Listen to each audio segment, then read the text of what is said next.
بسم اللہ الرحمن الرحیم۔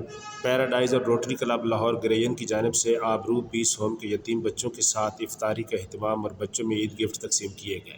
اس موقع پر پیراڈائز کے صدر کرنل ریٹائرڈ نواب علی اور روٹری کلب آف لاہور گریین کے سابق صدر عمران آصف، روٹری کلب کے سابق صدور ڈاکٹر شاہینہ آصف چودھری، تنویر ارشد، محمد اقبال بالی، میجر ریٹائرڈ مجیب آفتاب، عذرا مجیب، شیخ پرویز، ڈاکٹر نور الزمان رفیق اور روٹیرین صابر نظامی موجود تھے۔ یتیم بچوں اور بچیوں میں خوشیاں بانٹتی اس پروقار تقریب میں معروف کالم نگار اور مقرر منشا قاضی نے خصوصی طور پر شرکت کی، جبکہ محمد عمیر، مدثر محمود، حماد صابر، شعیب احمد اور شہزاد الحسن کی موجودگی نے تقریب کی رونق کو دوبالا کر دیا۔ مہمانوں نے آبرو کی تعلیمی اور سماجی خدمات کو سراہا، جبکہ مسز روبینہ شکیل اور شکیل قریشی نے آبرو کی جانب سے پیراڈائز اور روٹری کلب کا شکریہ ادا کیا۔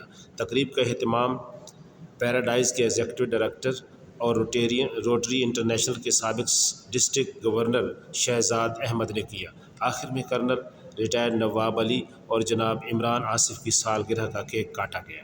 پاکستان پائندہ باد۔